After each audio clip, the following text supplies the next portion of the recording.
Vrndavana Mahimamrta, we're discussing the comparable position of the Vaikuntha Lakshmis and Radharani and Vrindavan Dham versus Vaikuntha Dham.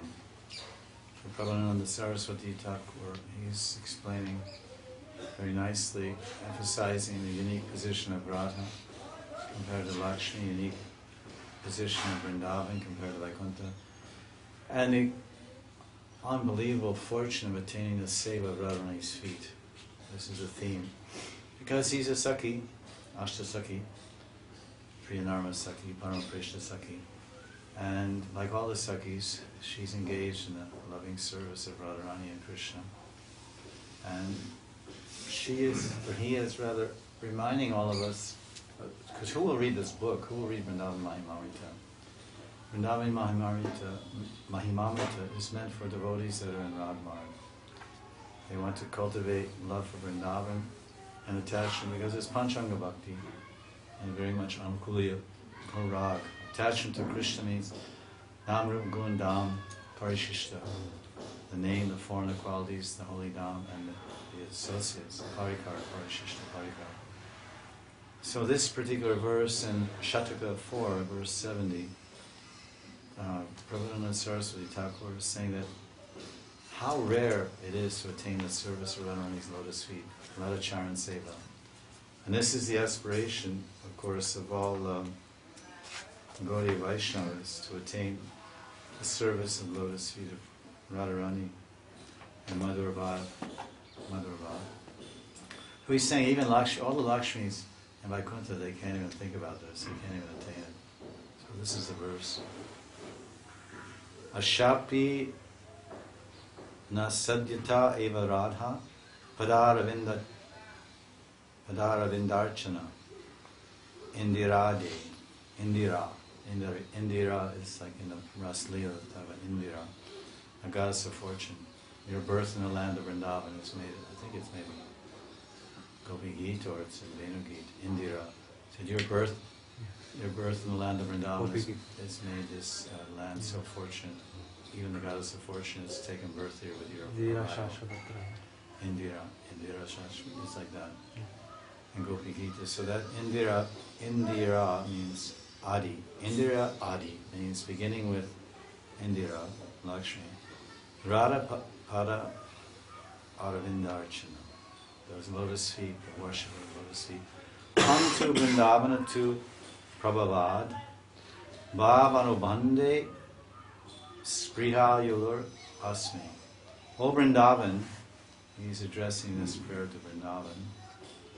O Vrindavan, even though goddesses like Lakshmi cannot nourish the desire for worshipping the lotus feet of Radha, still, due to your influence, Vrindavan, I somehow or other maintain a strong desire to worship the lotus feet of Sri Radha.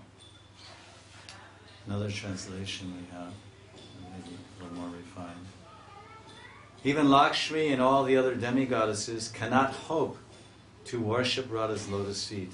O Vrindavan, by your power I now yearn for this service. This same prayer is also there by Vishwanath Chakravarti Thakur and Sankalpa Kalpadruma. He says, O Vrindavan, O Radhakund, somehow by residing next to you, it's either Das Goswami or Vishwanath. He says, and the same idea. He says, O Radhakund, O Govardhan. He says, O Govardhan, by residing near you, somehow these desires have sprung up in my heart to worship the lotus feet of Radha and Krishna.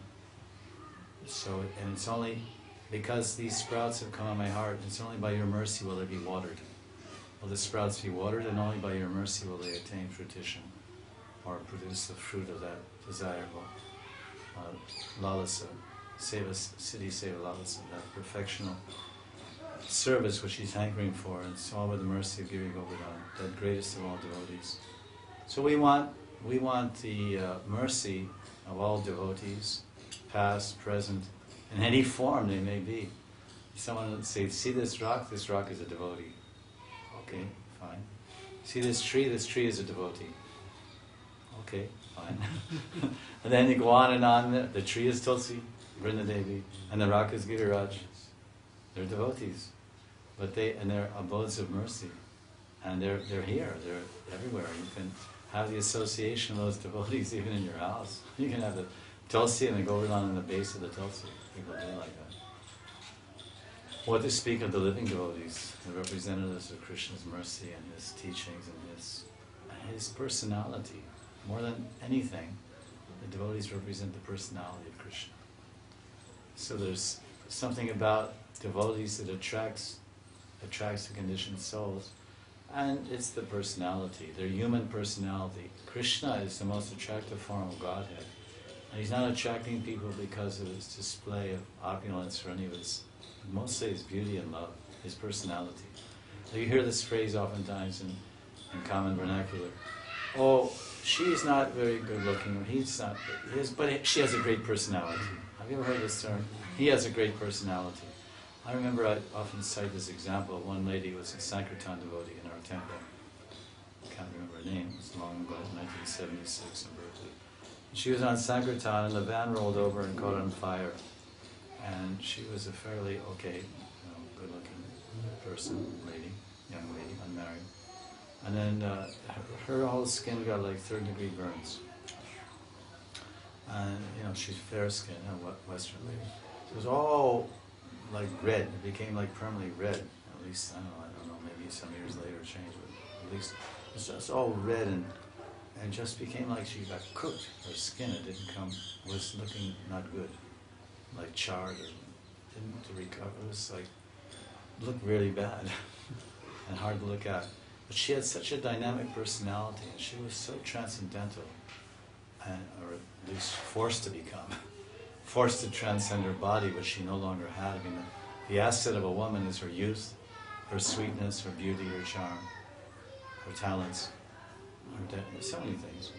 And she had all of that, I suppose, not knowing her, of course, but the main asset of her beauty, which was, now it was nowhere. It didn't stop her in the least. Her book distribution actually doubled. Either out of sympathy when she would approach people, because her personality was so dynamic and so attractive that no one even understood what they were looking at. She was so enthusiastic to sell Prabhupada's books, and so she was like acting like everyone else was conscious of her face. It was so distorted and burned up, and she was, something wrong? She was like, I'm not this body. It was very touching to me because I was working in the airport and I saw her, and it was clear to see the results every day of the Sankirtan. She didn't sit around and cry all day. She rose to the occasion, and she had a wonderful personality before, and it became even more dynamic in that situation. So this is one aspect here. And so what is he saying here? He's saying that this happens because of Vrindavan. This is a glorification of Vrindavan. What's impossible to attain anywhere, even in Vaikuntha, you can attain in Vrindavan, Bhoma Vrindavan. It's not even Prakat Leela. It's 500 years ago. I mean, you could say it's Prakat Leela in the sense of Gauranga Mahamrta. That's also there. And he was also in Vrindavan. He also went to Kalyadama. Maybe glanced at the place where Prabhupada Saraswati later did bhajan. But basically, Radha and Krishna Sakshat and their Leelas are not visible 500 years ago. They were here 5,000 years ago. But in Vrindavan, this is a glorification of Vrindavan. That's obvious because he's saying, O Vrindavan. And both the translations concur. O Vrindavan, by your power, and I now yearn for that service. He says, Aham tu Vrindavana te prabhav. Vrindavana prabhav. So this is the word. You're all Hindi-speaking people, you know very well. Prabhav. Prabhav. So there must be a sandhi of prakrishta and then bhav. What's it? It's long a prabhav. So it's bhav, means prabhav. You would generally say prabhav means influence. But bhav, bhav means feelings. Bhav means sentiments. Bhav means love. And means ultimately, prakrishnarena means the personality. So the influence, someone says, well, that sadhu has lots of prabhav. What is it in him that creates prabhav? Influence. It can be his knowledge and any of his bhagyas, his detachment, his knowledge, his realizations. All these things are prabhav. but also his personality. So Vrindavan has Prabhav. He's saying, look, hum to Vrindavana. Oh, I, Vrindavan. You have Prabhav. What kind of Prabhav? Bhavanubhande spriyayulur. Spriha yalur asmi. That you can make this manifest. You can make my desire for Radhapada Charan Seva. Radhapada Ravinda Charana Seva, you can make it possible. And even Indira, the goddess of fortune, she can't get it.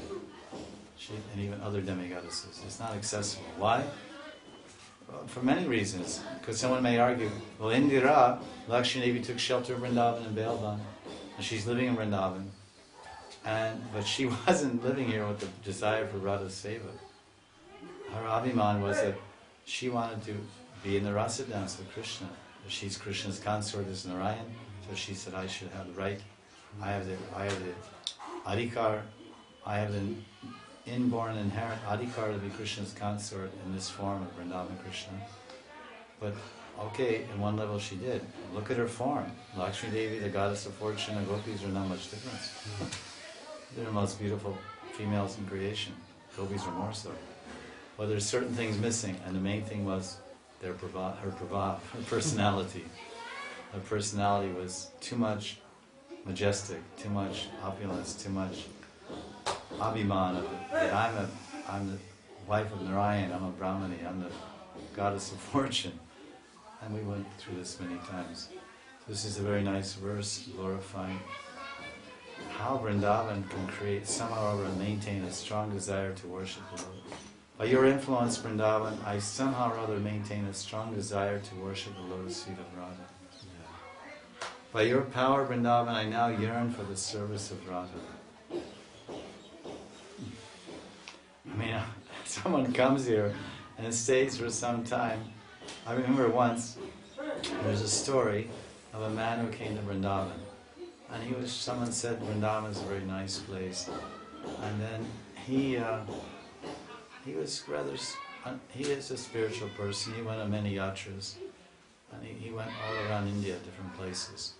But everywhere people were saying Jai Shri Ram, Sri Krishna Sharanam Mama, Hari Bol, Jai Nitai, Jai Gaur, and all these Jai Narayan, Namo Narayan, all different names. So then he came to Vrindavan, and everybody was chanting Radhe, Radhe, Radhe.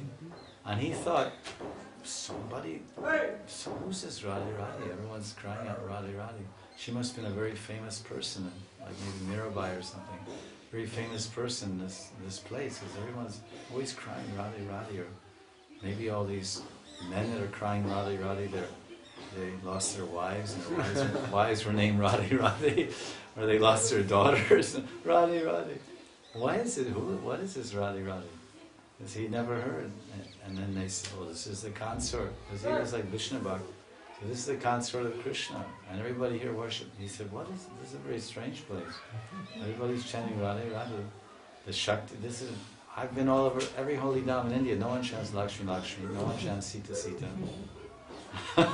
It doesn't exist. No one chants Parvati, Parvati, Durga, Durga. Om Namo Shivaya, Om Namo Shivaya. Om Namo Durgaya. I mean, I don't know. Durga Te. I mean, there must be obviously bija mantras and puja mantras for Durga, certainly. But Durgaya Nama, Om Durgaya Nama. But it's not, anyone can see. So this is, you come here, then everywhere Radhe, Radhe. Then you say, who is this Radhe? Oh, and then they start to say, who is Radharani? And don't you know, this is Magh Mas. And this is, you're very fortunate you came in Magh Mas. This is when our Radharani was made Vrindavaneshwari. Here and hears the name of Radharani, Radhe, Radhe, then they hear the glories of Radha. Who is this Radhe, Radhe? Then possibly if they hear enough about Radharani, they'll develop a desire to serve at feet.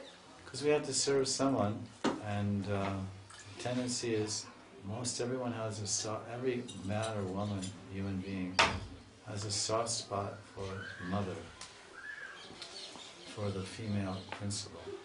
Although it's interesting because all jivas are actually prakriti, they're also female. And so the inclination, you can look on that date and see, it's like sometime in the next few days.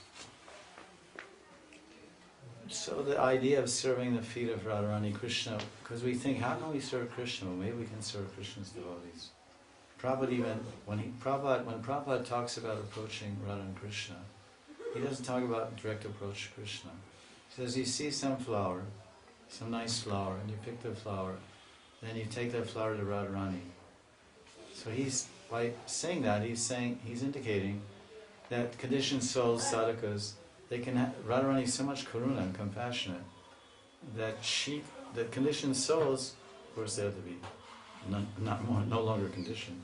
They must be premi bhaktas, but they can actually approach, at least in their meditations and in their prayers.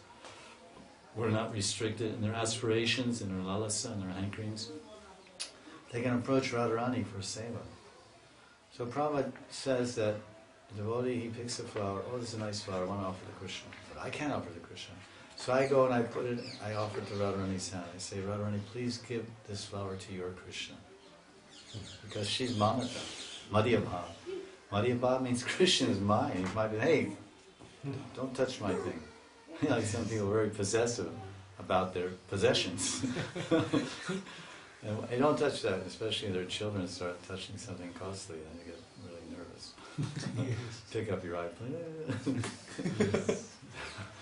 So, 36. So this is the power of Vrindavan, that our aspirations for the Radha Padara Seva can be fulfilled by Nam, by Kripa. Vrinda Devi, Vrndavana Vrinda Mata. Sometimes he says Vrindavan as a Mata. It's like Shakti, female, Karuna. So this is verse 46. You can see.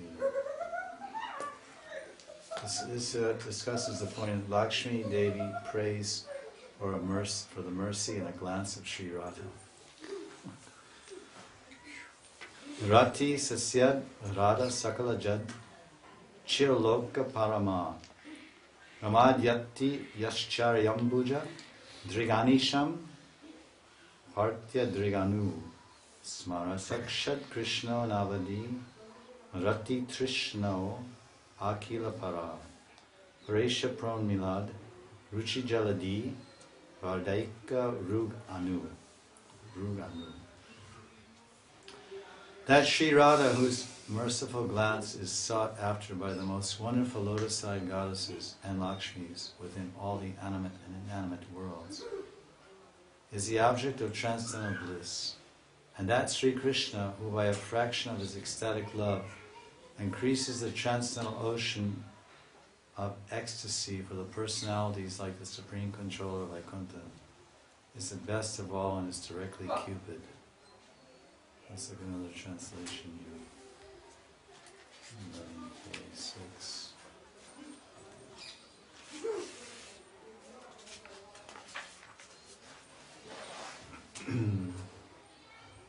Shri Radha is the supreme goddess of love. Rati Sasya Radha Sakala Jana Vichila Lokaparama. Radha is supreme in all spiritual material worlds.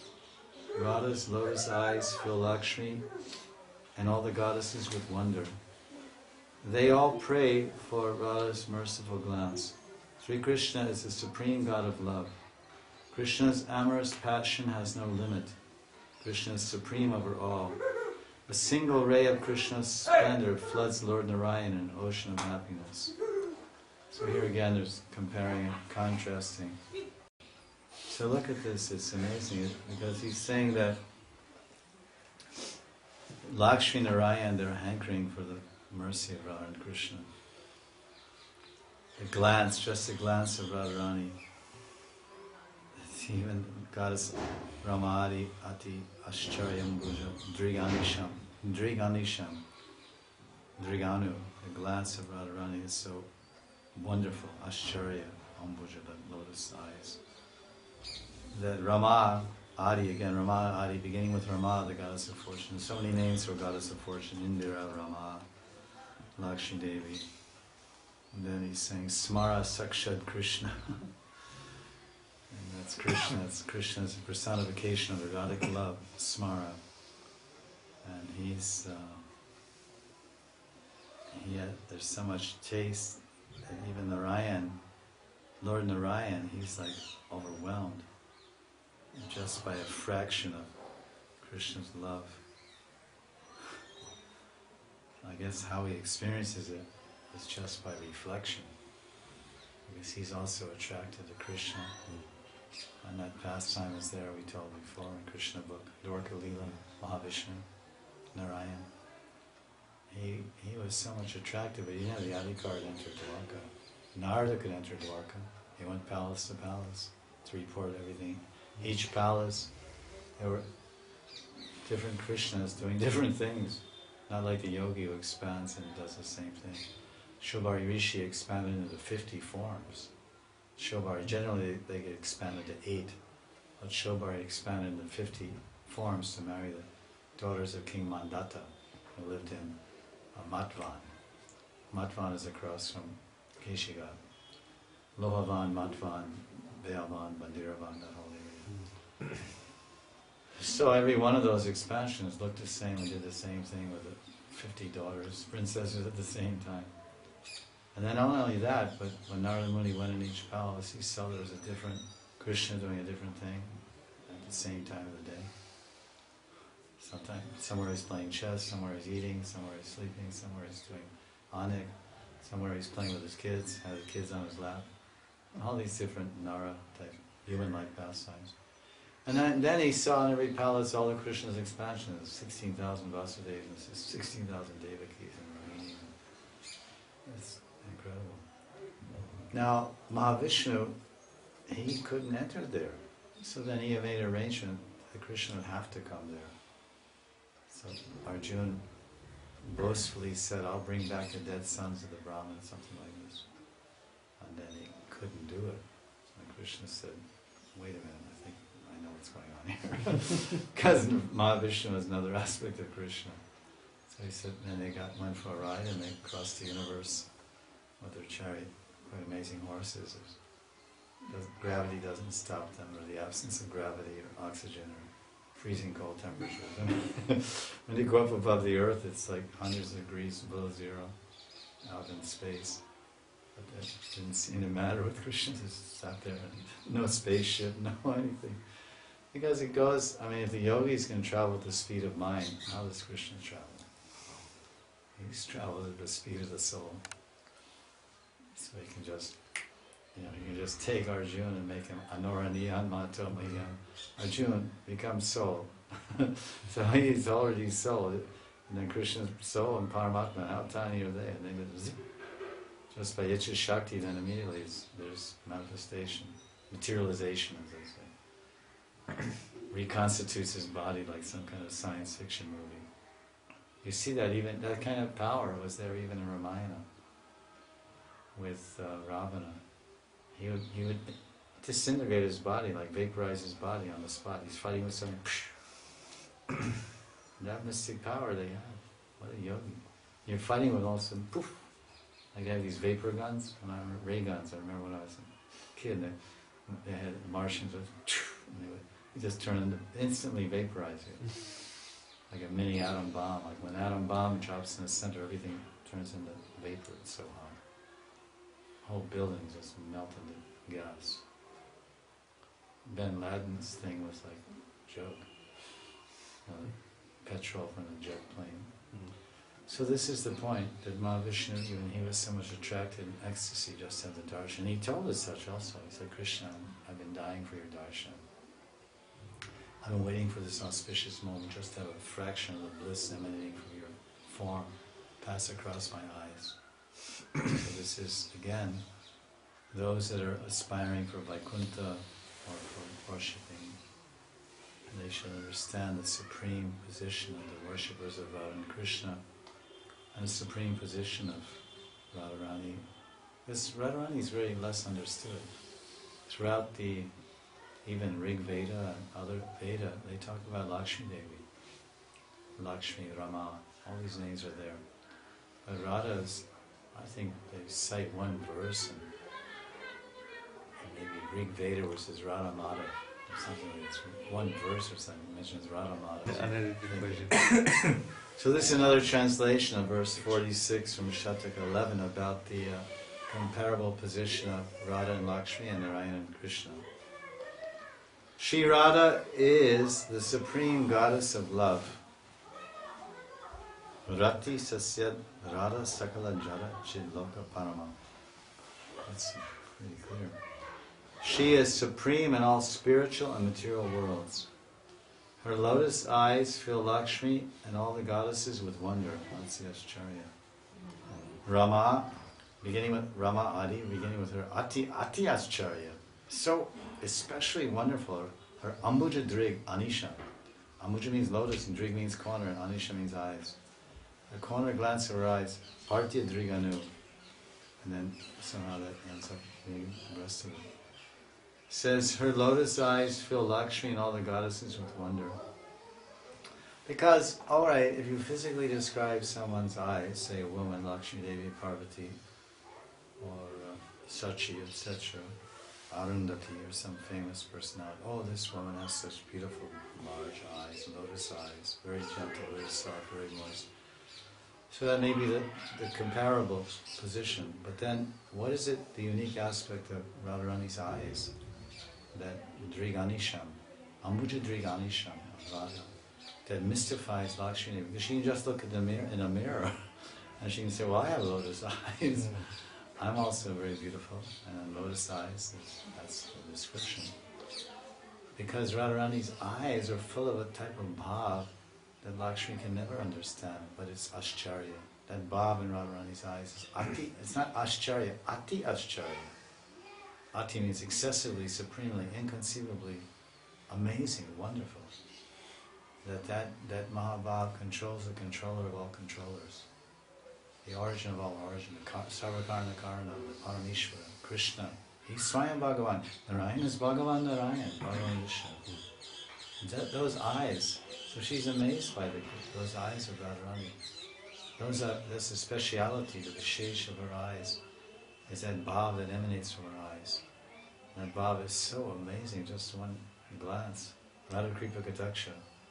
For Krishna it's not Kripa. I could say it's Kripa. Sometimes it's Kripa for Krishna also. When Radharani's in Man and Krishna's begging for mercy. There's that book, we have this book, Prem Bhikari, in Hindi.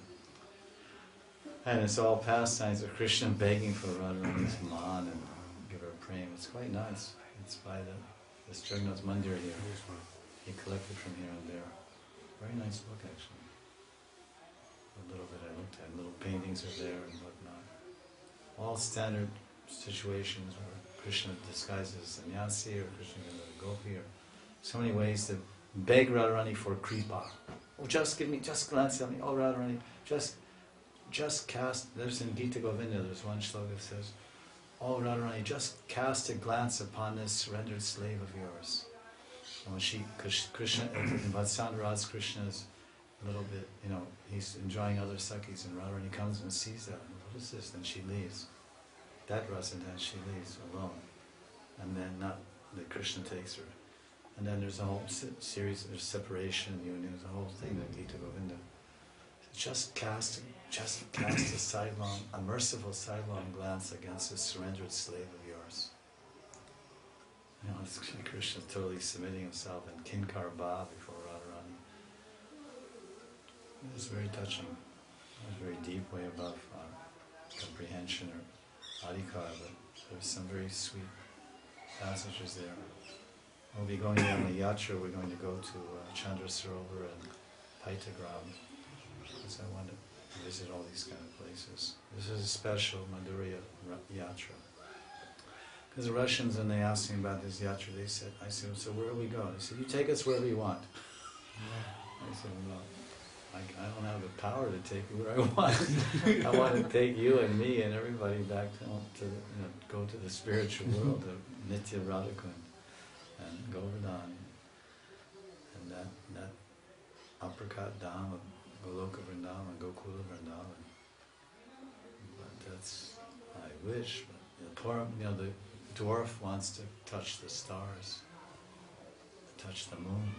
That's what they say, the dwarf trying to touch the moons. Where a man is judged by the extent of his aspirations. What are his aspirations? If his aspirations are small, he's a small man. If his aspirations are high, then he's not a high man, but he's, like Prabhupada said, when you're going hunting, don't go hunting for a squirrel. Go for a rhinoceros. The aspirations.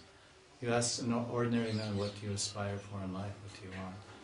And they'll say some limited thing that you can almost reach out your hand and touch. Money, position. And just something within the realm of this tangible, reachable goal within this world of attainment. Money, position, power, friendship, love, associates. But the man of higher aspiration, he reaches beyond this world. He may reach the Swarga, on and on, beyond Vaikuntha, beyond Paravyoma, beyond Goloka Vrindavan, and beyond the majestic Goloka, and then into the Gokula Vrindavan, into the inner sanctum of the heart of Radha and Krishna, then Gokula Vrindavan. And not just end there, Nandagram or Barsana or Yavak, but go into the Nivritini Kunjas, into the private, very secluded private kunjas of Radha and Krishna, deep in the forest where no one can go, but only Radha and her maidservants and her Sakhis can go there with their Sham. That's where the Gaudiyas are reaching out to that extent. It's like yogis have the power to reach out and touch the moon with their finger, Kamavasya, Ishitas, Shakti, all these things. They can reach out and touch the moon, or reach to Kabul and bring back pomegranates. In the Lilamrita, there's this classic yogi that Prabhupada describes in his memoirs, and devotees wrote about that. Everyone knows about that. So this verse is describing so beautiful Radharani's glance. They're all praying for her merciful glance. And then Krishna is the supreme God of love. His amorous passion has no limit. He is supreme over all. A single ray of splendor floods in the Rhine ocean of happiness. Everyone, every yogi, every Paramatma yogi, every Vaishnava is aspiring just to see a ray from the toenail of Vishnu illuminate their consciousness or illuminate their heart.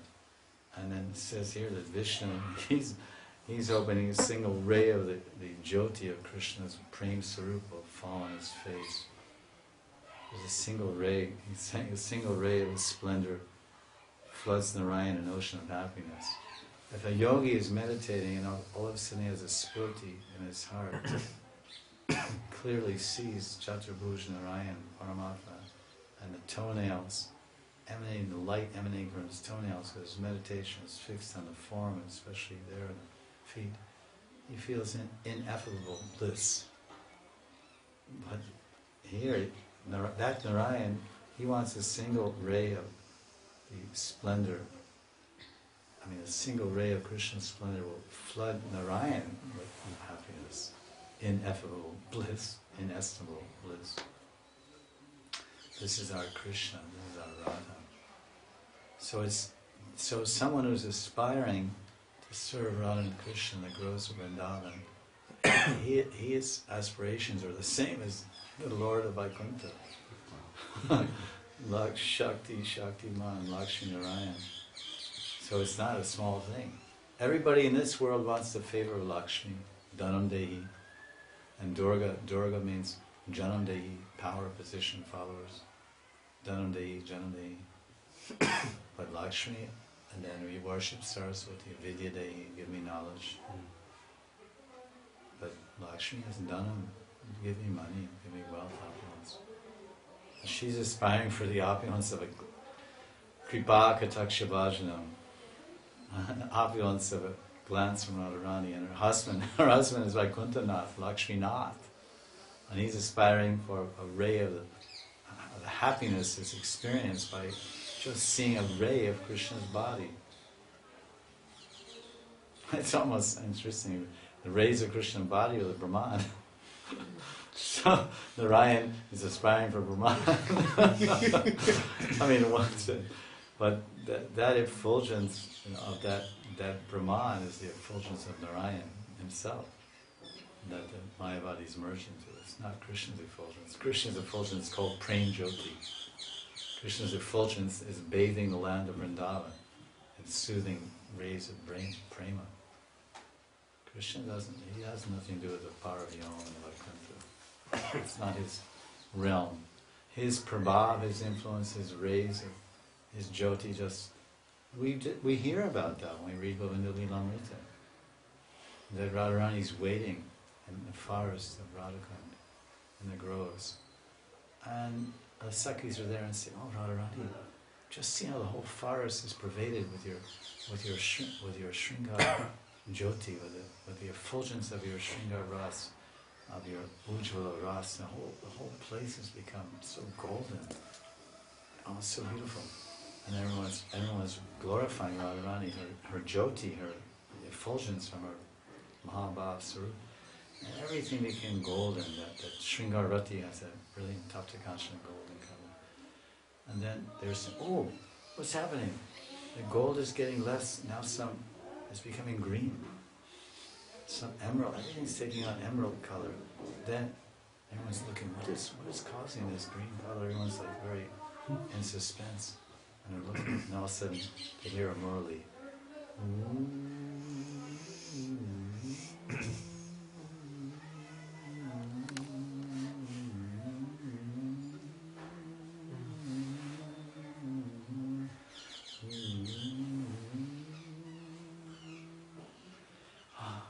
Sham. So when Sham's Ujjvala Nilamani Jyoti, his Shringaras comes and mixes to become green. So this is the effulgence of Krishna. It's bathing the forest of Vrindavan. Krishna's not going to share his Prem Jyoti outside of Vrindavan. That's why when they write about Vrindavan, they say, "Oh, Vrindavan is so effulgent." It's the effulgence of love. This is everywhere. So we'll read another verse here. That was 1446. Now 1658. That was 1146. 1658. In this verse we hear about how Radha defeats Lakshmi's beauty. Radharani's beauty is like an ocean and Lakshmi is like a drop. Now we have to consider here, why is Tungavidya Sakhi taking so many shots at Lakshmi Devi?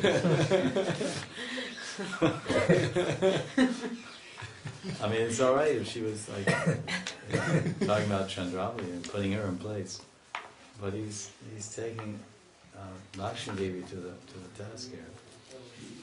So we'll have to discuss that point. So this is 1658.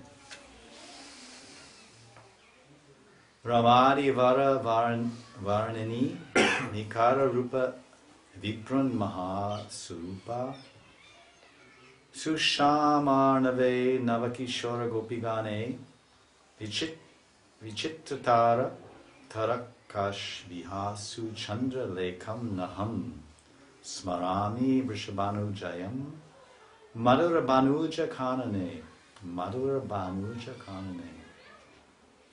Smarami Vrishabhanu Anujayam Madhura Banuja Kanane. In the midst of the beautiful young gopis who are like unlimited oceans of beauty, and whose beauty surpasses the beauty of Lakshmi, Vrishabhanu Nandini Radha, the daughter of Vrishabhanu, who appears as a brightly shining moon in the midst of unlimited twinkling stars, is present on the bank of the nectarian Kalindi river. I meditate on her. Taraksha, Vichitratara Tarakashviha Suchandra Lekam Maham. She's at Suchandra Lekam Maham. Aham Smarami. I remember Aham Smarami. Who is that? Vrishabhanu Nanuja, a daughter of Vrishabhanu Maharaj, who is a special moon, a very Suchandra Lekam. And then it says the Chitratara, that all the stars, even so many Vichitras, so many wonderful features they may have, but Radharani far exceeds them. Navakishora Gopigane. Susham Arnave, the ocean. let's see another translation. This one is not quite on the mark exactly. That's 1658. In a sweet forest by the Yamuna's shore, I meditate on King Vrishabhana's daughter, who in the company of the young gopis, who are ocean of beauty. So that makes sense. Navakishora Gopigan. There's Arnave, Surupa, Sushum Arnave. Navakishoragan, all those beautiful young gopis, those Brajataranis, like Lalita Visharka, etc. Surupa, her form, Mahasurupa, her form is so wonderful. Sushum, Arnave is like ocean. Says that who is the company, who are an ocean of beauty and where the beauty of the gods of fortune, all the beautiful girls is rarely a single drop. It's like a beautiful crescent moon among a host of wonderful stars. So he's saying in this translation that all the Sakhis, there's Radharani, there's the Sakhis, and there's Laksmi. That's really the comparison here. So then there's a location that he's saying, in the sweet forest by the Yamuna's shore I meditate. So now he's talking about his Bajrang Kutir, his Sevastali.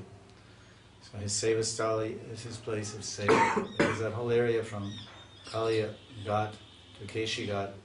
Near Keshi Ghat is one house, one cottage where Vrindadevi lives, and arranges so many pastimes. In Chamatkara Chandrika, there's a pastime there where Krishna disguises himself as Abhimanyu. So at that particular time, the Radharani, in this month actually, Radharani and all the gopis are going to Keshi Ghat to bathe in Magh Mas, early morning before sunrise. You ever remember that when you go? And they're shivering, and it's a very nice description of how they're going to take bath. It's very similar to the Katyayani Brat, the Brajakanyas, virgin girls in November, December, Margashirsha month. It's a very nice description in the Ananda Vrndavana Champu. They're worshipping goddess Katyayani to attain Krishna as her husband.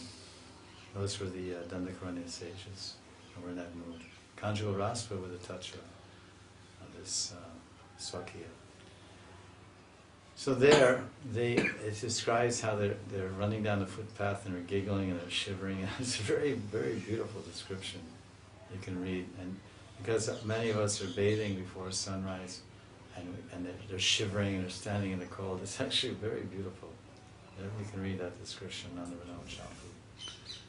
And so this Magh Mas is, as is told in Puran, Vaishak Mas, Magh and Kartik are the most spiritual months of the year for some reason or other. And one can think of different reasons. But the Shastras say that one can accumulate special sukriti, special blessings, special benefits in these months. Of course, needless to say, many great acharyas and avatars and descents of the Lord come in Kartik. Krishna himself and the Sakhis and Radharani come in Bhadra. And Ramachandra comes in Chaitra, I think. Chaitra Mas. But you think of Magh Mas, who appears here? Varahadev, Nityananda, many Advaitacharya, Nityananda, Mahavishnu, Balaram, and many more acharyas. So it's a very auspicious. Bhakti Saraswati, he appeared in Magh Mas. It's the same day that we appear. But it was a different year. I explained that to you. 1876 or whatever. Anyway, let's get on the point here. So, in the midst of the beautiful young girls who are like unlimited oceans of beauty, and whose beauty surpasses the beauty of Lakshmi. So, there's two things here. Forget about Radharani's beauty, but even the Nava, as it says here, the Navakishora Gopigan, just Radharani's associates, Lalita Vishakhas and Sakhis, they're so beautiful. Their beauty alone far surpasses Lakshmi. Their beauty surpasses the beauty, their unlimited, whose beauty far surpasses. So that's just for gopis. Now that we establish that Radharani's associates are even greater than Lakshmi. Now let's see about Radharani. Now Now look at Radharani, who's the Yuteshwari of all the Sakhis, the group leader. She's like a shiny moon. Leka means like a moonbeam in the midst of unlimited twinkling stars. So here the analogy is, there's two things we can think of the analogy. That the twinkling stars are the gopis, and she's that, as this translation says, it says here, a beautiful crescent moon among a host of wonderful stars. So the chitra means wonderful, and tara means many, and tara means the word stars. The chitra tara taraka. The su chandra lekam, so lekam means that, it means like lekam, like you say Lakshman, Reka, lekam, means like a line, it means like lines, or a small crescent moon. So this analogy can mean that among all the gopis, then Radharani is, they're like twinkling stars, but the twinkling, as soon as some moon comes out, even a crescent moon, and the twinkling stars, they can't see anymore. The moon is so much prabha. So that's one thing compared to Radharani, to the Sakhis. But actually, the intent I can see here is that, because the whole gist of it is Lakshmi and the gopis and Radharani, that all the Lakshmis, there's thousands and millions of Lakshmis, uncountable Lakshmis in Vaikuntha lokas, they're like twinkling stars, and Radharani's like that Suchandra Leka, that beautiful crescent moon. She eclipses, her beauty, in other words, eclipses and outshines and out is much more beautiful than all the Lakshmis. So that's why this point is that Radha defeats Lakshmi's beauty, and Radha is like an ocean of beauty, and she's like a drop. Ananta Koti Vishnu Loka Namo Padmaja. Ananta Koti Vishnu Loka Namo Padmaja. Yeah, that verse is Radha Kripa production. That's our toenails. Satpadangalina Ke. Ananta Koti Vishnu Loka Nama Padmajajadehi Madhija Palamaja Vinchija Parapra Apara Siddhi Vidhi Vigna Satpadangalina Ke Kadaka Rishya Siyamam Kripa Kataksha Vajanam. So just the rays from Radharani's toenails completely makes Lakshmi faint, and Parvati faints, and the wife of Brahma faints. Virinchija, that which is born from Virinchi, whatever. I think maybe that's Saraswati. They're all defeated just by so that's Lord Shiva's prayer. Now I don't know how his wife takes that. Because he's glorifying everything about Radharani. I guess he doesn't tell her about that. Urdhvanaya Tantra, Lord Shiva prays, Radha Kripa Kataksha. So I posed a question at the beginning here, how is it that Prabhupada Saraswati, and so many verses, we've been hearing a whole section here, this is section 19 in our discussion of Vrndavana Mahimamrta, the comparable position of the Vaikuntha Lakshmis and the Braja Gopis, and especially Radharani and Krishna. I mentioned some of the reasons, and basically he obviously has all appreciation and regard for Lakshmi Narayan, but he wants to establish he's an acharya, and he's also in the ecstasy of love. And the ecstasy of love, there's not much difference between a drunken man and a man in love. A drunken man and a man in love are both intoxicated. One's intoxicated by alcohol and the other's intoxicated by emotions, sentiments. So Prabhupada Saraswati is totally in love with Radharani, being Tungavidya Sakhi and Krishna. So she's going to write some books which will stand here in this world for many years in Sanskrit. They've been here for 500 years and they'll continue for many, many years in the future, hopefully. So he wants to let the world know that this is the viewpoint of Gaudiya Vaishnavas. And there's so much Siddhanta here also. Although he's describing in a very extremely poetical way which we can never really appreciate without full command of Sanskrit. Ramadi Vara Varnini Nikara Rupa Viprun Maha Sarupa Susham Arnave Navakishara Gopigane Vichitratara Tarakash Viha Suchandra Lekamaham Smarami Bhushananu Jayam Madhura Banujakanane. Very beautiful. Even the sound, just the vibration. Like you may hear a song sung in French. You don't know French, but the sound, the vowels and the consonants and the whole tone of it is very sweet sounding. what to speak of Sanskrit? It's the supreme language. Supreme in sweetness, supreme in poetry, supreme in everything. So he's writing here to it's a glorification of Radharani, because one way to glorify is by comparison. Because ultimately, where are the words in this world to describe Radharani's beauty? Where are the words to describe Krishna's beauty? Chandidas and Vidyapati and Bilvamangala Thakur and all the greatest Vaishnava poets and worshippers of Radha and Krishna and Gaudiyas for that matter, they glorify with various poetic phrases. You can see in the Nanda Vrndavana Champu, Kavi Karnapur, that great poet amongst the poets, Kavi Karnapur. Sometimes he goes on for pages to describe the moonrise or in so many poetic phrases. And still, it can't reach even the end of Radharani's toenails, the extent of her beauty. Because she's transcendental, she's Krishna's consort.